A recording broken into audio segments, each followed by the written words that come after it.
Pollinator gardens are hot. Lots of people are concerned about the birds, butterflies, bees, and even hummingbirds around the world, especially in our changing climate. And so a lot of people are growing pollinator gardens. They're growing them in nurseries, in schools, and in homes like this one. Now the key with pollinator gardens is you have to realize that not all pollinators are created equal. You have little bees all the way up to a big hummingbird, so you have to grow a diversity of plants all season long so you have those pollinators taken care of. They need the pollen and they need nectar. And they need flowers from spring with the bulbs all the way up till asters in the fall. Now certain pollinators like certain shaped flowers, and we'll start with that. So let me show you some of those plants that'll be perfect for your pollinator garden. Different bees and butterflies and hummingbirds are attracted to different shaped flowers and different colored flowers. Everyone knows that hummingbirds love the color red, so putting some red flowers in your garden is a good idea. They also like those trumpet-shaped flowers too, and so do the bumblebees. So having canterbury bells, for example, so they can get their little bodies up in there, or foxgloves are good flowers to have in your garden.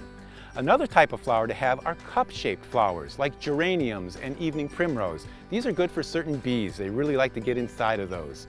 Another type of flower is a flat flower, like a yarrow, or even in the vegetable garden, let some dill and some of the cilantro go to seed. You'll see butterflies and different bees and wasps going towards those flowers. And finally, daisy-shaped flowers like echinacea and rudbeckia or black-eyed Susans. These are great flowers to have in your garden.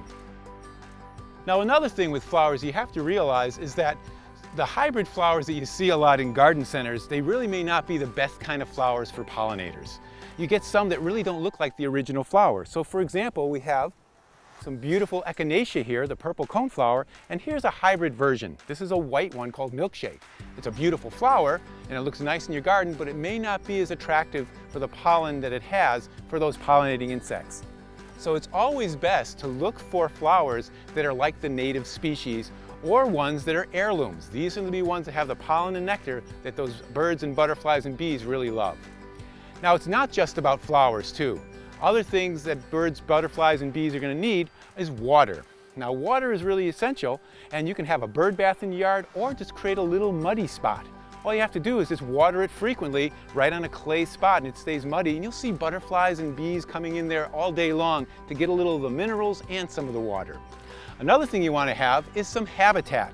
This could be a fallen tree or a limb in the woods, or just some wild areas around your yard that you're letting wildflowers grow up in.